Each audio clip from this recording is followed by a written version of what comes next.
everybody, and welcome to another teacher talk session tonight. And tonight we are going to have another educator from different part of the world. And tonight we are having a higher education, academic and well-being lead and lecturer in ESOL at East Sussex College, University of Brighton in UK, Dr. Bilal Anwar. When he comes, we are going to start our live session with him. I think he's here. Yes, he sent me a request to join. I am. Sometimes this problem happens, but it's not about us. It's about the Instagram. There's a problem. Yeah, I have accepted your request, Bilal. Sorry about it. It's not about me, my connection.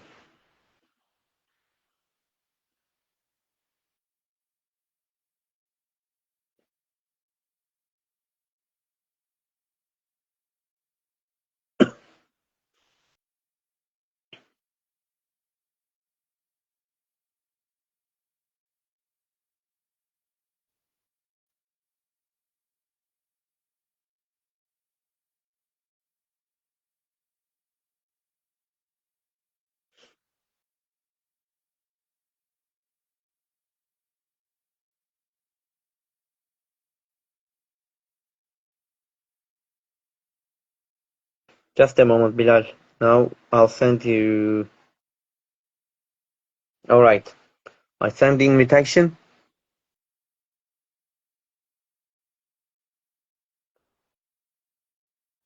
Yes, Can you hear me?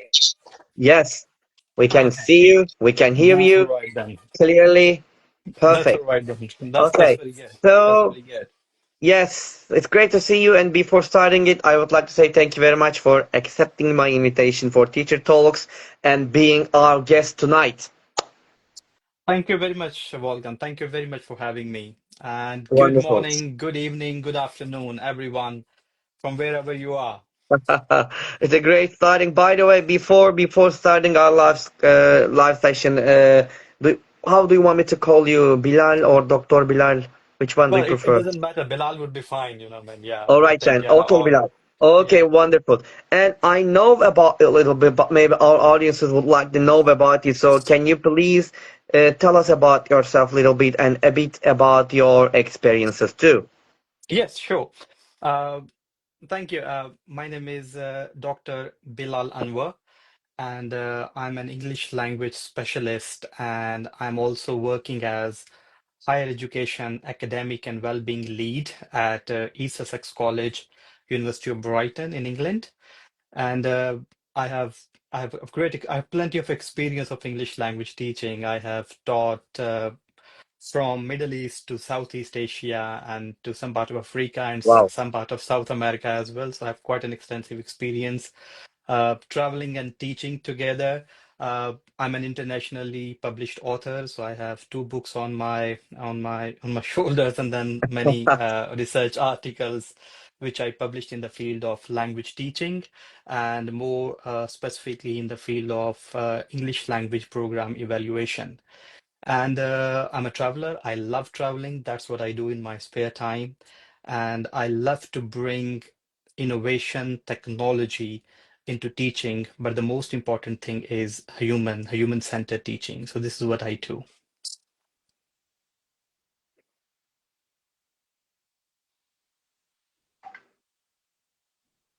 Yes? Can you hear me? Yes. Yeah, I can hear you. Yeah, I finished Okay. it. Yeah, All yeah, right. yeah. All right. Okay. So thank you very much.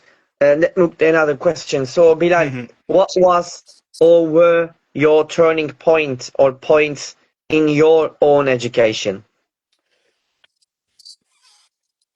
I mean, look, I mean, the whole academic journey and whole professional journey is full of turning points, you know what I mean? And Uh-huh. the journey is never straight, especially when you're trying to become a teacher. I think Yeah. in my academic life, there was a point when I was doing my doctorate, PhD, and of course, I was doing in England and I was studying here. And then I had lots of class fellows and I had lots of students, which I was teaching as well, who were from different cultural, academic, ethnic. backgrounds, different nationalities, and for most of them, English was not their first language.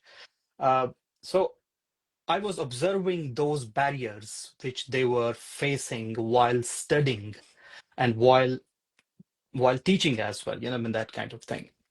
So that was a point which I thought, okay, we are all teaching subject, but we are not teaching people. So I thought I should be a teacher who should teach people instead of teach the subject. So that Uh-huh. was one turning point which really motivated me to be a teacher. And second point was when I was working with the children with learning disabilities. You know, I mean, Ah, that was a great phenomena for me because they're great people, and that really made me think, look, we got a class of 25 students and 20 are doing fine, they're brilliant, and we always praise about them. Well, they are brilliant students, they're doing fine. We always call them 5, 7, they are backbenchers. Might be they are not interested in their studies, they are naughty boys, they are not ready to learn, they're not ready to listen. But yes. working with those children with learning disabilities, they're absolutely fine. I mean, they just got like autism, they just got you know, I mean, dyslexia. But working with them made me think, I never thought as a teacher that they might have a learning disability, you know, man. They Oh, might. So that really made me think that, okay, in a class, we just think some are brilliant student, but some are not just following the pace. Did I ever think, or did we ever thought about it, that they might have learning disabilities, they might have need a different approach towards teaching, they might need a different path toward learning. So these 2 points, I think, that really helped me to be a teacher who I am today. Number one, I language see. barriers, that how your learning style should match with with the teaching style, and then focusing on students with learning disabilities and believing Mm-hmm. in that instead of teaching the subject, probably we should teach the people, which I I learned during see. my doctorate education. Mm-hmm. I see. I got it. Thank you. Thank you very much, Bilal, for giving these two turning point to us here. Okay, Bilal, I know that you've been teaching for a long time. You're in Yeah, education world, yeah. and you have tried, and you have taught different students, different ethnic backgrounds, or different cultures in different countries. And probably during this period, you have tried different strategies, different techniques, and different methodologies in your lessons, and probably you have a kind of a philosophy of teaching. So Mhm. what is it? Mhm. What is your philosophy of teaching? I think uh, but first of all, thank you for asking this question because it's very important for a teacher, and especially for a new teacher, to have a philosophy, because philosophy is all about life. It gives us it shows us a path, a plan, that how and what I think about it and where I should be going. Yes. And of course, philosophy relate to logic. So if you have a logic, then you can understand easily, and then you can work better on that passage.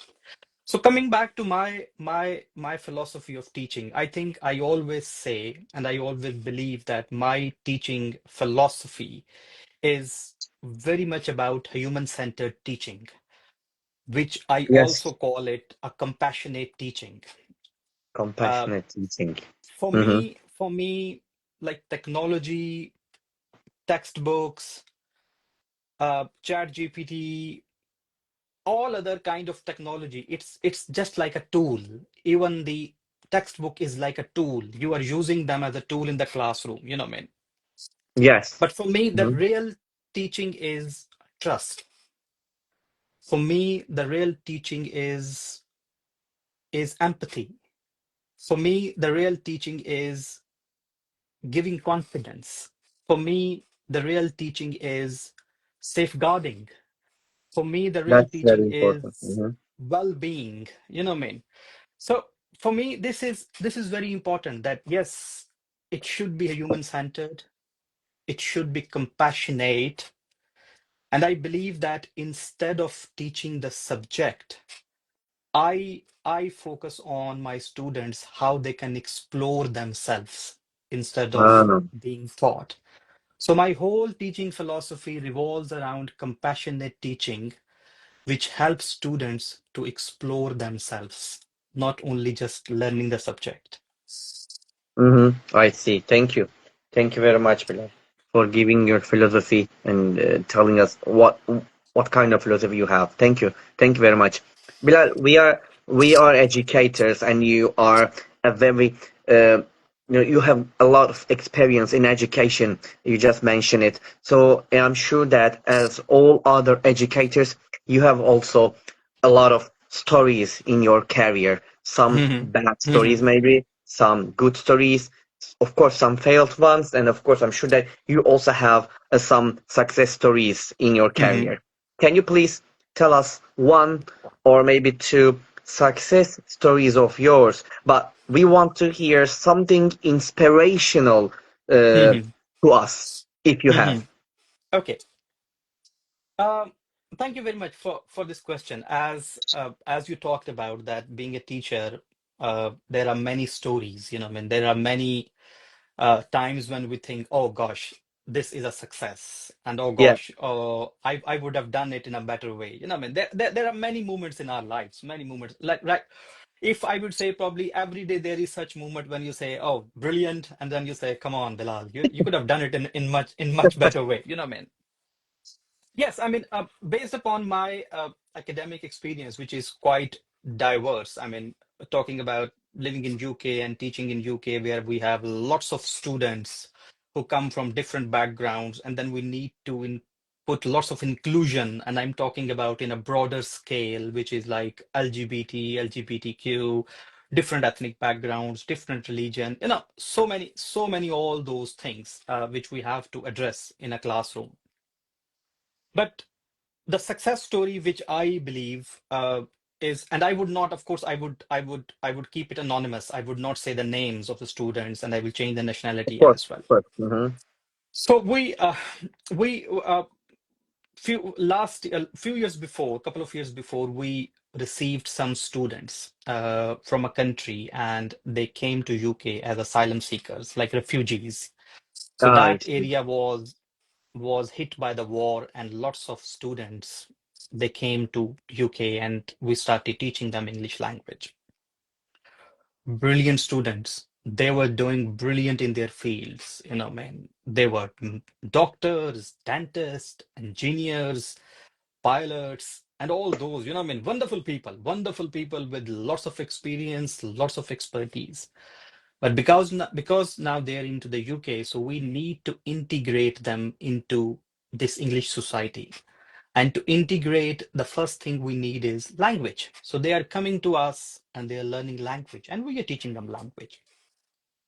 So we had a complete program for them where we teach English to our refugees and ESOL speakers, man. And I lead that program. That program was developed by me.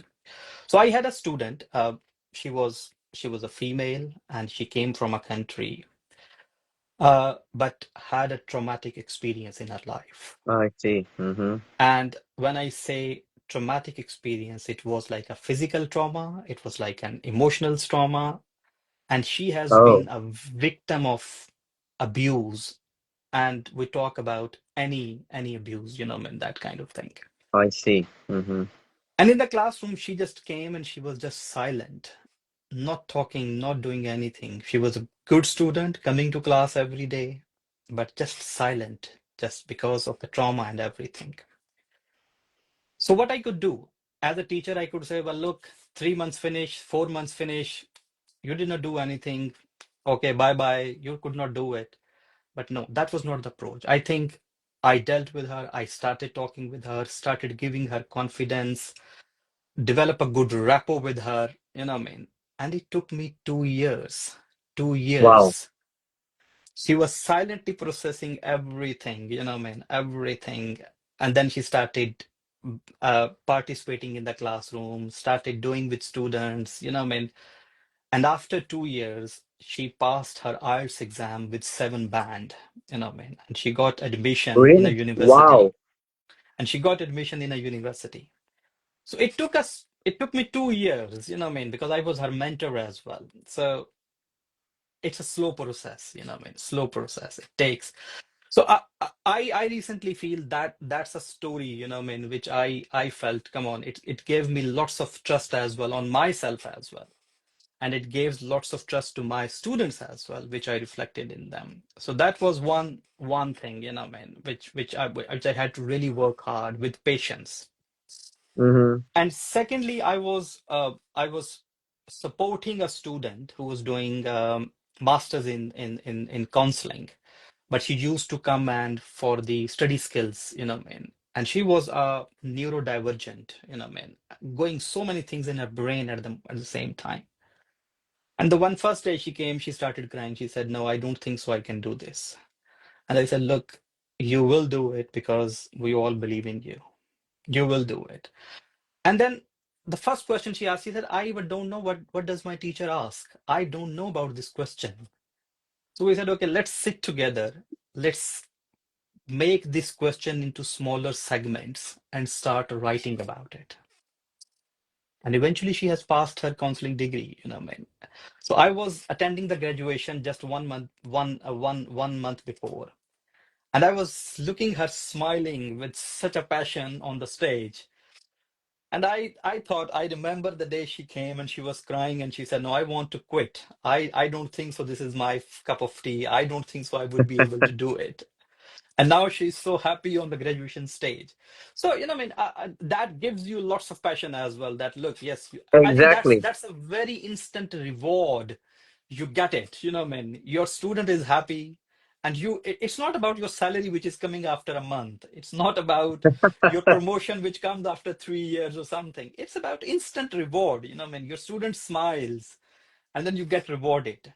So yeah, I think these two things, which I believe that which is closely related to my teaching philosophy as well, that it should be I human see. centered, man, Yeah, that instill exactly. humanism, give them confidence, give them trust, and then wait and have patience. Yeah. So out of many, these two stories are very recent, are very close to my heart. And that's really, I want to give a kind of a clap. And you just mentioned that about your salary never gives you that feeling. No, Never. no, That's no. different feeling to see Yeah. the happiness, to see their success, to see that you made something from them. You make them believe it. You make them success something. That's a very different feeling, I think, for every educators, not only for the students. As an educator, also, you still remember it, and I'm really happy that actually we are also really lucky to listen these stories from you because they are real stories, not a fake one. Because that stories, it come through your mouth as a real one, not a fake one. That's really important also to listen it from you. Thank you very much for sharing it, Bilal. Thank Here, that thank you. too, Thank you. students. Thank you.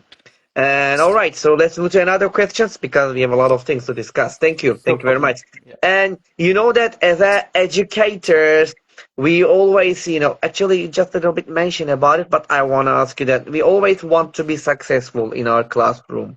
Mhm. And at the end of the lessons or during the whole year, whenever we go to the classrooms and after the lessons, we want to feel the success in the classroom. So as an experienced one, what do you think makes a teacher successful in the classroom? I think it's again confidence. Develop a good rapport with the student. Uh-huh. Develop a good rapport. Make sure your student should know that you are very much careful and you do care about his, her, or their well-being. I see. There Mm-hmm. are many teachers, believe me, even if we recall as a teachers, let's go back to our student age, what I mean. Even now, we have been taught by many teachers. Do we remember the names of everyone? Probably not. No, of course If not. we even meet them, we might say, might be I've seen this person. But we remember those teachers who were very caring about our well-being, who were more compassionate, who were more affectionate, who were more kind in the classroom. So we remember kindness. That is human nature. We remember kindness. We remember affection. Or the other extreme. If somebody treated very bad in me in the classroom as a teacher, I remember, oh, that teacher treated me so hard. So success is not about grades. Yes, I do understand it. In the modern academic world, assessments, grades, I mean, they all matter. It also matters that you need to finish your curriculum, you need to finish the whole. Yes, it matters. But to be a successful, because success is different, it's a different definition for everyone. What I mean? It has a different definition for me, it has a different definition for you. So for me, being a teacher, success means if you have a good rapport with your student, if you develop a good connection with your students. And I'm not saying that connection that should be very much into professional limits. I'm Uh-huh. not asking you to cross that professional limits, what I mean? And that's the beauty of the word. When we say affection or compassion, it keeps you very much within the boundaries of your profession. I'm not asking you to go to your student's home and see how is he doing. No, just be kind. Be very kind with the classroom. Your student will remember that, and that's your actual success. That kind of I see. Thank you. Thank you very much, Bilal. Bilal, in 2 weeks, in Turkey, the thing. schools are going to start, and there are a lot of teachers that they have a great feeling about the first week of the school. And Hmm. so, as an experienced one, I just want to ask you that could you give us one or maybe two suggestions for the teachers for the first week of the school year? Very good question. So what I can do is I can explain what I do. Okay. And this is what I always suggest to other people as well. Your first week is very important. We all heard about it. First impression is the last impression. Okay. Number Yeah, one. And then, of course, because you are working in an institute, so lots of stories, they precede you. I mean, your reputation precedes you always. So lots of students hear from other students, from seniors, oh, what kind of teacher you are talking about, I mean, that kind of thing. So I always say about two things. First week, smile a lot in your classroom. Give lots of smile. Okay. Smile brings people close. They develop trust on each other. In your first week, if you are like, oh, do that, do that, do that, no, that will carry on throughout because you have made many people scared in the classroom. So instead of rushing through the whole curriculum in the first week, oh, we will do this, we will do this, we will do this. Yes, we will do all this. Keep a good smile on your face. Talk student, go to one, give them a smile. And number two, try to know your students regarding their safeguarding issues. I see. If they are Mm-hmm. having any issue, what I mean, try to know if any of your student has been a victim of any abuse, home, job place, in emotions, in relations, anywhere, anywhere. And then try to work on that. This is your first week thing. Smile and develop your safeguarding skills, that how you can make sure to your student that, look, I'm your teacher, I'm your mentor, I'm your collaborator, I'm your facilitator, and I'm here to keep you safe. And then Exactly. start developing teaching and then start going for teaching. So this is Mm-hmm. what I think, smiling and keeping them safe, safeguarding. Exactly. I will totally agree with you with all the things that you mentioned here. And today we had a meeting with the teachers, and I just mentioned there is a sentence about we need to make our students to understand that the classroom is your safe place.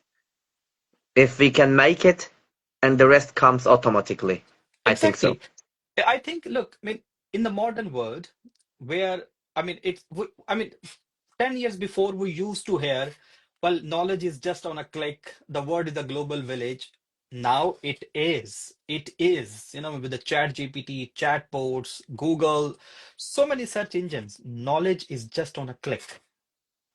I teach masters Exactly. classes. I teach master classes. Sometime, believe me, not sometime. I think I believe most of the times my students know more than me because I am Definitely. I'm just one brain. I cannot remember everything.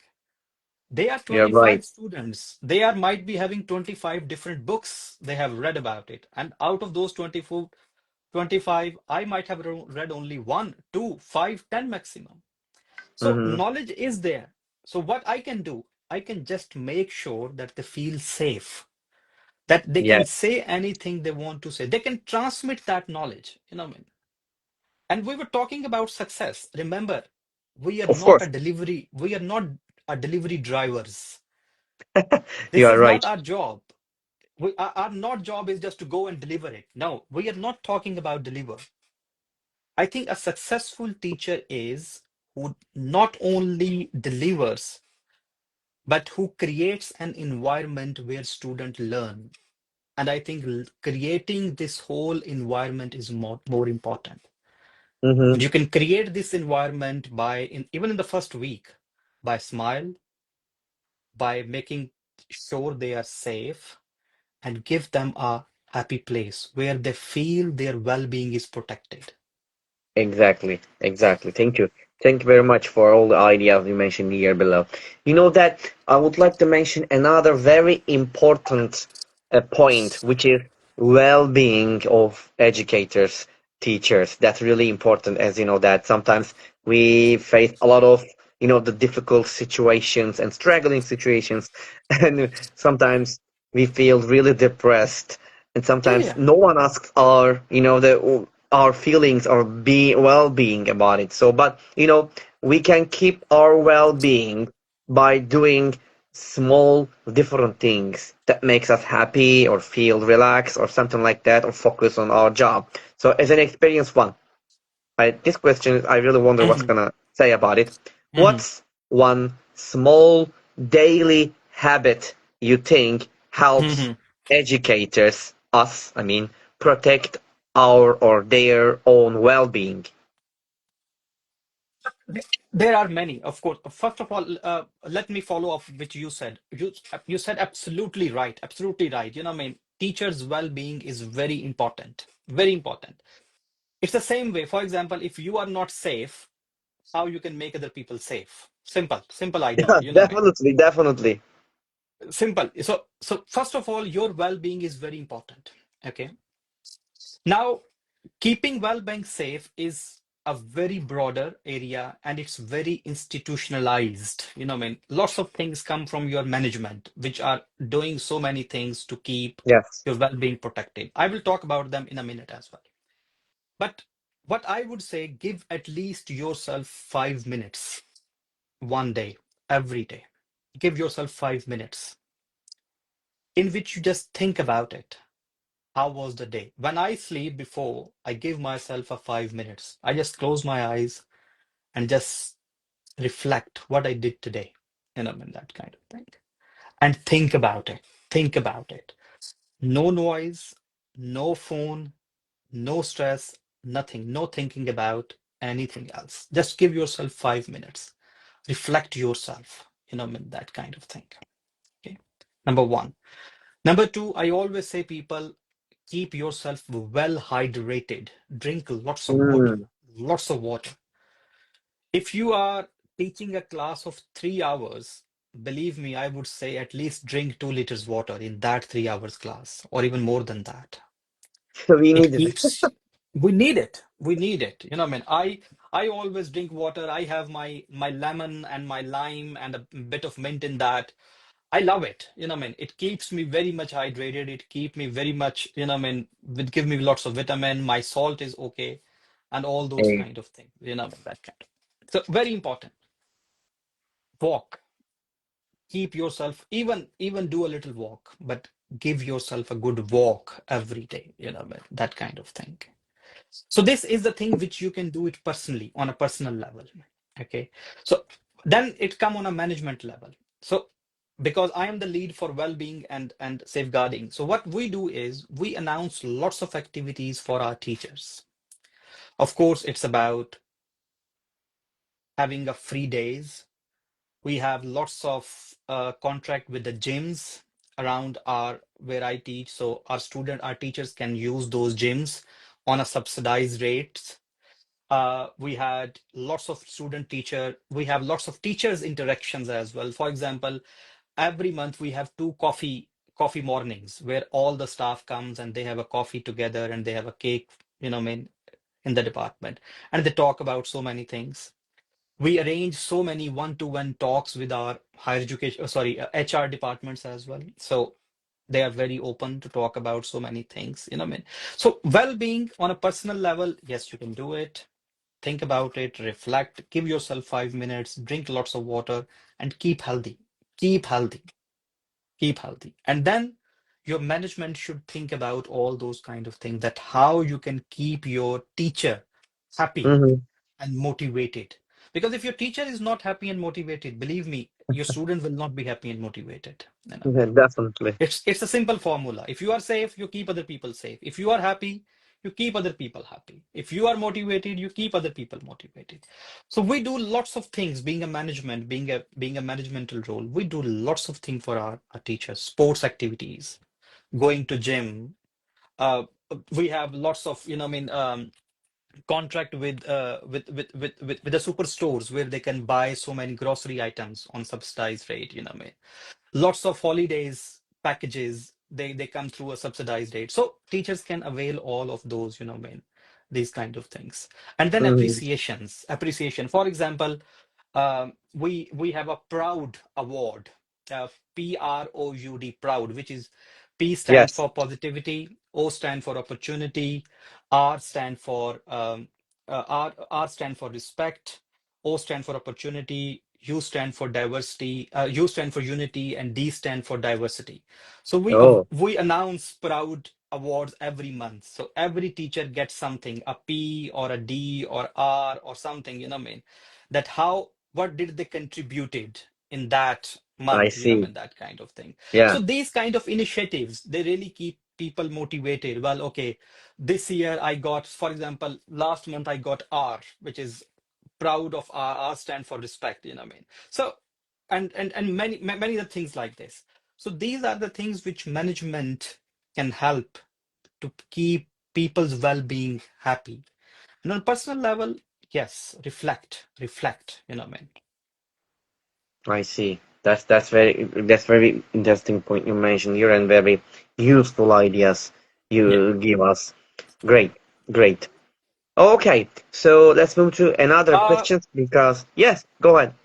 just a minute, Volkan. Can you see me? Because I'm just reading some comments. Somebody said that they cannot see me.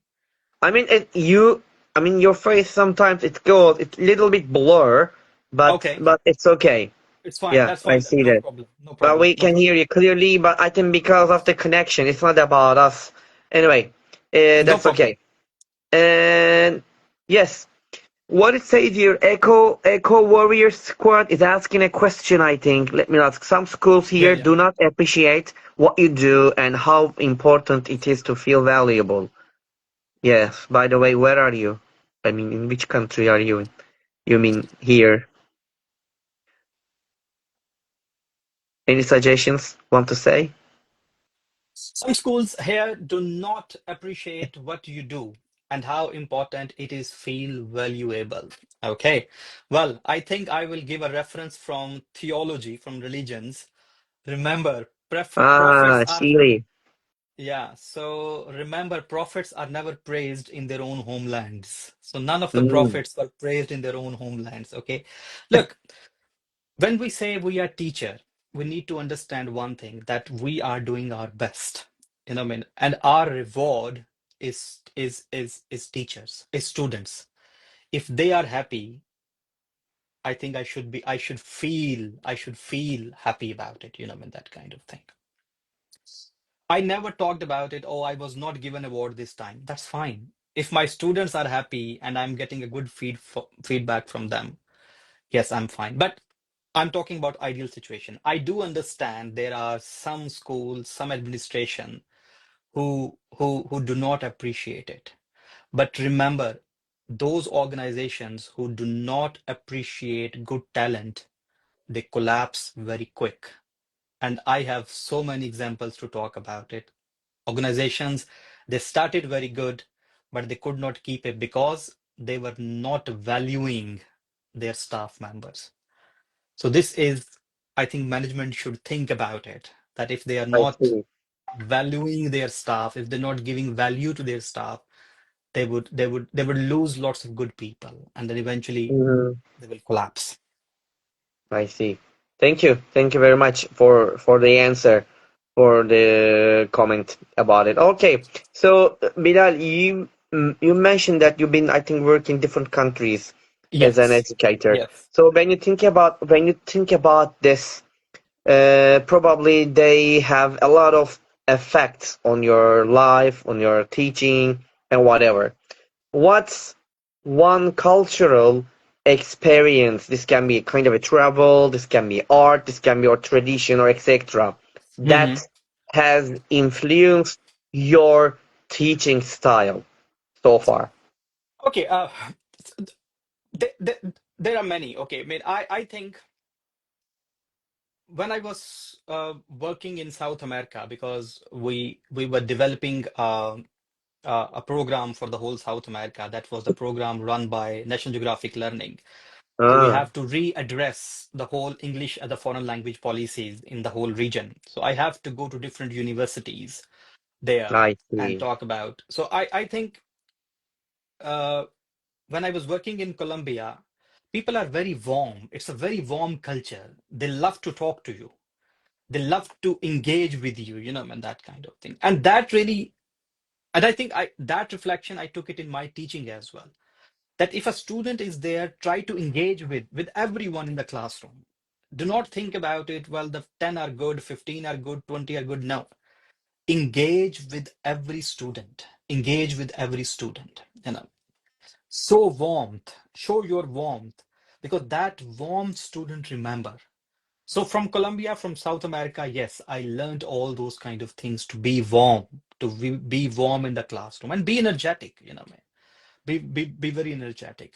And then there are many other things. We learn lots of attitudes, I mean. We learn lots of cultural experiences. For example, once I was teaching a class in the UK, I made a pair of two students, and one of the student came to me and say, I don't want to sit with this student. Why you pair up with me?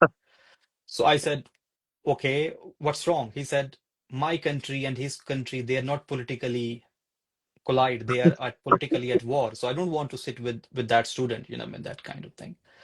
So it happens. You face lots of new challenges, I mean, new things. And Sure. then in a class of a multicultural, for example, my last class, I had 17 nationalities in that one class. Different nationalities. Different nationalities, Wow. and dealing with 17 different nationalities who have different attitudes, different behaviors, different belief system, and that kind of thing. So what I always say, that it's good to read something a little bit before going into the classroom or before the start of the classroom. Read a little bit about every culture, and that kind of thing. Uh-huh. So for example, once I had to teach a class, there were the two groups of students. One was Chinese and one were Italians. And if you see in their attitude, they both are brilliant, a totally different attitudes. I mean, Chinese, they're very to do things. They are organized. Everything, man. Everything is fine. Pencil is there, pen is there. Whereas Italian, they have their own energy. Man, that kind of thing. So, Yeah, I so, can so imagine. I mean, that kind of thing. And I'm not saying that was a learning experience for me as well. That how when two extremes meet, I mean, both groups were wonderful learning experience for me as well. I enjoyed my teaching because, I mean, on one side somebody say thank you so much, and then one would say profa, I mean, profa. So I mean, so you learn so many things, and then you devise so many strategies on spot, I mean.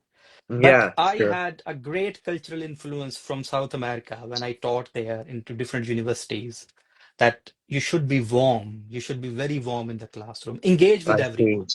That's Mhm. important. Engage with everyone. I got it. Thank you. Thank you for sharing all these experiences with us here, Bilal. That's really important.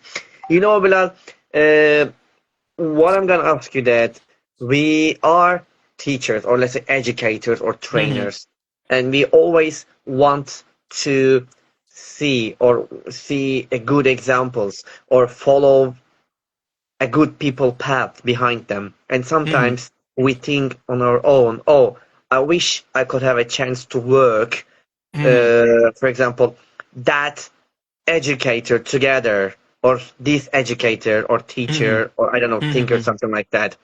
When you think about this, if you could collaborate or work with any educators or thinkers, past or present, who would it be, and why do you would you like to work with him?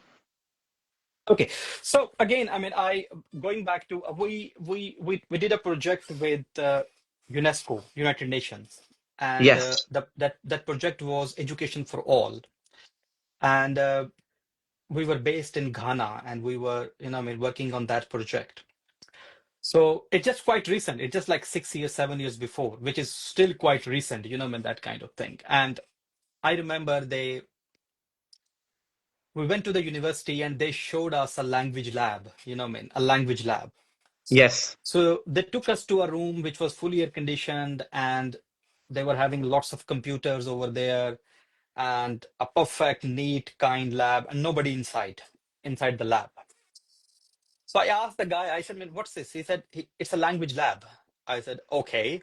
I said, but why nobody's here? He said, no, no, no, because the equipment is very, very prestigious. It's a very expensive equipment. We do not allow people to to come to use this. And it should be neat and clean because computers are here. It was a well carpeted room and everything, well fully air conditioned. So my colleague, he looked at me and he showed me his phone. He said, "Well, my phone is a complete language lab as well. I don't know why they need such a big language lab, I mean, that kind of thing." And then we started working with them, I mean, we started working with them, talking about, okay, look how technology has come up 7 years before, I mean, and probably you don't need them. And then let people come in, let people use, I mean, that kind of thing. And I think that was a good project because by the end, when we finished the project, there was no language lab of that kind, and people were coming, lots of people coming and going. They were using computer freely, I mean, that kind of thing. And then UNESCO provided us so many resources, I mean, so many resources. So that was the one project which we did with UNESCO, Education for All. That was wonderful. Second project which I did with National Geographic Learning, and that was evaluating English language program in South Oh, America. I see. So, in simple words, I think that was a great program because my doctorate is in language program evaluations, my expertise. And I think this is a program which every country should do it. Why? Mhm. The reason is, okay, we always think about it, oh, that program is not working, that university is not working, that school is not working, that teacher is not working.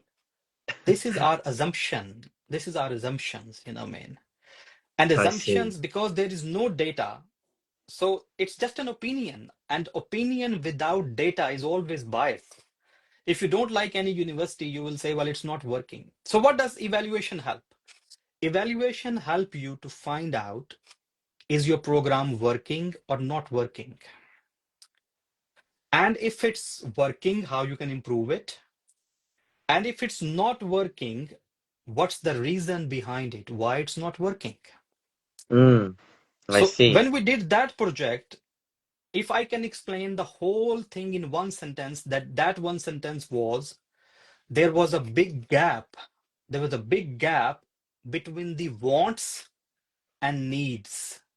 So the I whole see. program was based upon wants. Oh, I want to learn English. But do you really need to learn English? This is the question. Ah, So I think that was a big, big gap because the whole curriculum, learning objectives, everything that was based upon wants, wants, wants, wants. So that evaluation of programs would help you to find out, why do we need all these programs? Or uh-huh. do we really need it? And if we need it, in the past, program worked or did not work? And if it did not work, how we can improve it? So these two projects, I think they were very good. I mean, which give me and the audience, for people who we worked for, they gave them a good idea, man, that how they can improve their further. educational policies based upon all those things. Mm-hmm. And I think being a teacher, I evaluate my classroom by the end as well. Being a teacher, we should be evaluating our classes as well. You know what I mean? Of course, every time. Yes, exactly. And that really helped us to navigate where we are going into our classroom. You know what I mean? Mm-hmm. Am I going beyond by the learning objectives, or they have gone somewhere else and I'm just going somewhere else? You know what I mean? That kind of thing. So yeah, so these programs have really helped me, and I think I use them in my classrooms as well. I see. Thank you. Thank you very much sharing here, Bilal. All right. So, Bilal, what I'm gonna ask you, you know that, by the way, time flies, I don't know. But just a Yes, I couple mean, questions. Yeah, just a take your couple time, take your questions time, left. take your time, no I see. problem. Just a couple questions left. We are working really hard, all right? Hmm. And sometimes 24 hours is not enough for Yeah. us because we need more times. If we have, let's say, 48 hours, I'm sure that that's not gonna enough for us also for Hmm. educators. We want more. But during this period, we work with our kids or for students, but we also want to do something professionally for Yeah, ourselves, for yeah. PD. But working hard like this, sometimes it's not easy to find the time to this kind of professional development. Hmm. And my question is, when you think about your experiences also, is it Hmm. possible to develop professionally when you have a lot of work to do? Hmm. It is. I mean, Wolfgang, you said. I think you said what it was in my heart. You just give that word. You know what I mean? I always talk about this. Oh, come on, the time is less. Time is less. I wish I could have 48 hours or 70 hours a day or something. Yes, but look, in the past we used to have like a complete teacher training program for 3 days, for 4 days, where we used to go all we used to meet face to face and everything. But Uh-huh. universities still do that. Okay, I'm not saying that people don't do. We still do that. Of course, the mode has changed. Now we are going online, face to face, everything. Okay, but podcast, listening books is a good way to keep updated. Webinars. When I go for running in the morning, I just listen some webinar, some podcast from somebody, talking about education. So, and then you need to set smaller goals, not the bigger goals. In this modern world, smaller goals are the best goals because the way technology is changing so frequently, your bigger goal or larger goals would not be effective because by 10 days might be your goal, you have to need to alter your goal the way the technology is changing, and that kind of thing. So you Mm-hmm. need I to go see. for the smaller goals, smaller objectives, and try to go for smaller training programs, which are mostly online. Not go for a 1 day, No, they are effective. I'm not saying they're not effective. They are very effective. But because of the time constraints, smaller training programs, smaller sessions, sessions like this, Instagram, I do lots of these sessions, that kind of thing.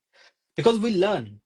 The beauty of teaching is we learn. We always learn. This is the beauty of teaching. And that's why I'm into teaching, because we learn. We are learning all the time.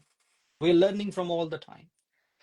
Talk with people, discuss with people, try to bring real life scenarios in your discussions, that kind of thing. Instead, so podcast, smaller webinars, 30 minutes, 25 minutes, even YouTube. YouTube is full of knowledge. Believe me, I've learned a lot through YouTube. Watch I videos, believe. watch Mm-hmm. videos. Yeah, people are using TikToks. I mean, there are so many people who are. I am also thinking to start a TikTok talking about safeguarding. Just 15 seconds about one thing, 15 seconds. I mean, it's just a learning, and there are lots of things we learn. We learn new things every time. So if you cannot spare 3 days, 4 days conferences, I still go to conferences. I do conferences, but if you cannot do it, go for smaller things. Go for smaller webinars, smaller podcast, smaller sessions, and those kind of things. I see. Thank you. Thank you very much, Bilal, for giving these ideas to us. Thank you. All right. So let me look here. Okay. So Bilal, you know that time flies, as you know that. And when we don't know what's gonna happen in the future and we cannot Hmm. guess. So when you think about after maybe 10 or 15 years later, how do Hmm. you see yourself 15 years later? Will you still be in education or be trainer or educator, or will you try different job or jobs? Okay. Yes, you. The answer to this question is quite tricky. Okay, why tricky? Because with this AI and everything, I mean, we hear a lot about might be by 2030 there will be no need of teachers, all these kind of things. Okay. Well, anyway, it's a different debate. We are not going into that. Okay. So if I see myself, if I visualize myself, which I did many times, I think after 10 years, I will still be in education. I will be an Yes. educationist because I love it. But I think I will be working on or towards a global initiative Ah, of teacher well-being and inclusive teaching and safeguarding. So I think this is I what see. I will be doing, after 10 years on a global level. And remember, in the world, there are still many areas where they have no concept of safeguarding in education, unfortunately. Exactly. Unfortunately. So I Yeah, really want to work, that at least we can convey this message to the whole world. Safeguarding is important in education. totally agree with you. Thank you. Thank you very much, Bilal, for giving this idea to us. You know, Bilal, in our life, and we know we face a lot of the difficulties and struggle Mhm. situations, and sometimes we want to deal with it, but we can't do it because we don't know what to do and we don't know how to deal it. And when we face that hard situations, we sometimes we say on our own, "Oh, I wish I could have kind of a superpower to handle this situation or to Mhm. solve it." And of course, this is our life, but when we think about it into classroom, all right, let's move to the Mhm. classroom. If you Mhm. could have one superpower to use it in the classroom, what would it be, and how would it help? And please don't tell me I'm going to be a Hulk in the classroom and smash everywhere, not like that. But you can use that, but the different points maybe. Yes, okay. I think about it sometimes, that if I ask Lord, oh Lord, give me a superpower, which it should be, and sometimes it happens, because your class is a mix of so many students, so many feelings, Yes, so many emotions, attitude, behaviors, everything, and then I said, oh gosh, give me a superpower. Yes, I think if I have a superpower, if God give me one superpower, Alhamdulillah, God have given me many powers, but if God have given me one superpower, I would try to know the emotions of students, I see. whatever is happening inside them. Hmm. Because if I know them, what is happening inside them, that would really help me to teach them very effectively, very effectively. So I one thing see. I would like to know, what is the emotion of my student? What he's feeling? What is inside him? What's Yes, there, I just want to be inside him and try to find out, because it will help me to teach it as he wants to learn. I So this see. is what I I see. believe, man. I see. That's a great superpower to feel it. Sometimes, we try to teach, we try to tell, or we try to make them understand something, but we don't know what's gonna happen at that point with the inside of our students. We cannot guess their feelings about the way we talk to them, the way we try to understand the things that we want to transfer to them. But that's really good point about the superpower that we can understand. We need to understand the emotionals or feelings or Exactly. something like that. Thank you. Thank you for telling us this superpower. That's great. Okay, Bilal, think that we finished the interview that and you step outside your home and find lottery tickets, all right? And Okay. that ends up winning $100 million, which is a huge amount of money. What would you Mhm. do? But please be honest, okay? Be honest. Okay.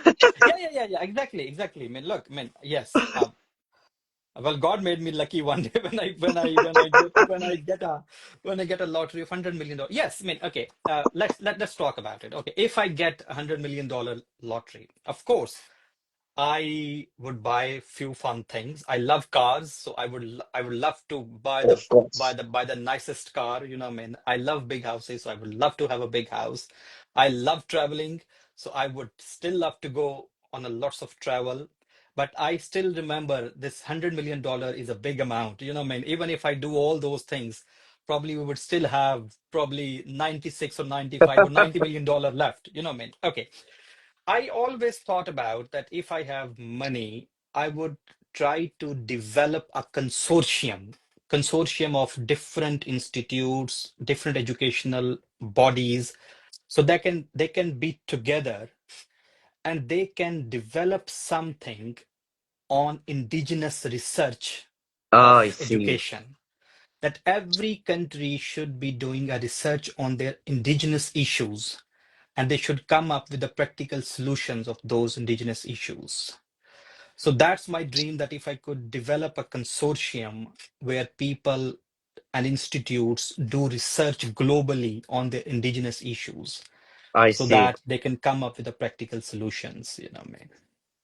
I got it. Thank you. Yeah. Thank you for this. By the way, you have a lot of, the fans here. Like they just invited you to Turkey and they invited you to, the South America. Come and visit us here.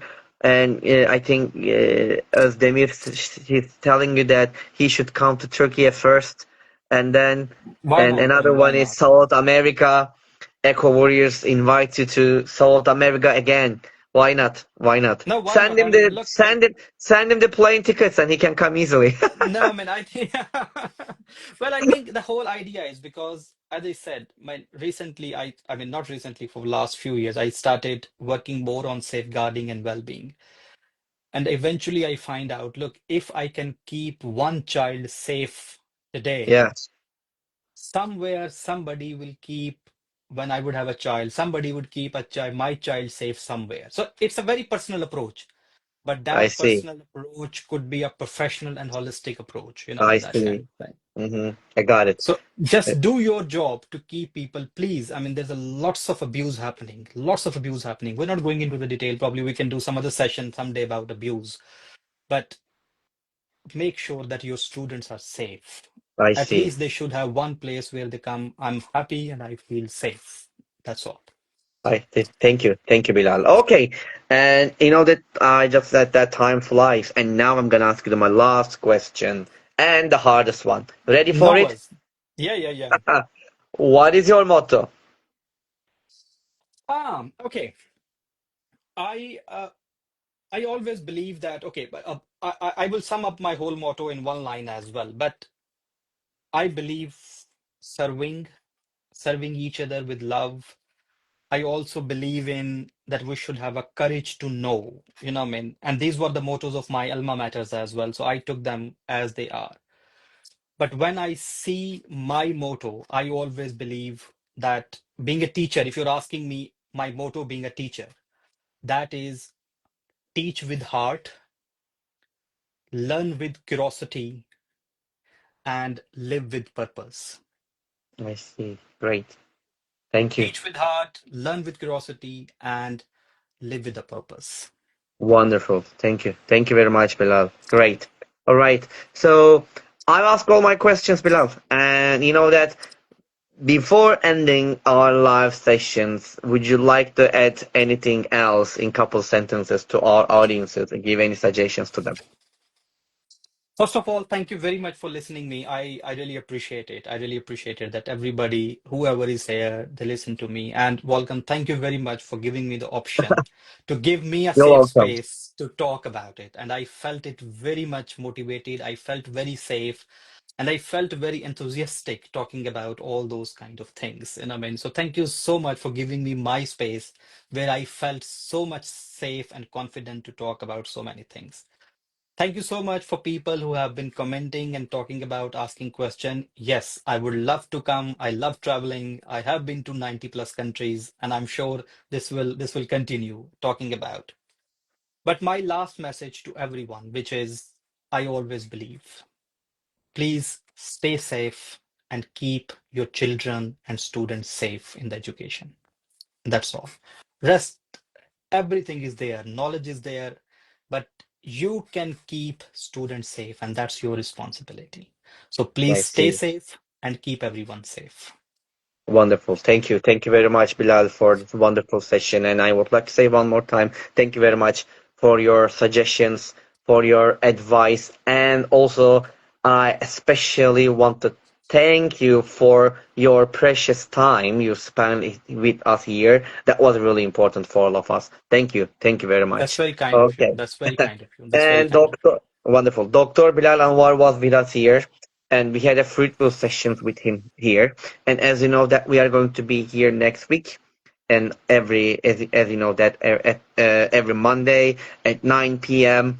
in Turkey's time. And until the next time, please wherever you are, good morning, good afternoon, good evening, and good night. And again, until the next time, please take care of yourself, and please take care of yourself, Bilal. And whatever wherever you are, I told you that. Good morning, good afternoon, good evening, and good night. And bye bye, everybody, and Bye bye. peace. Bye bye. Thank you.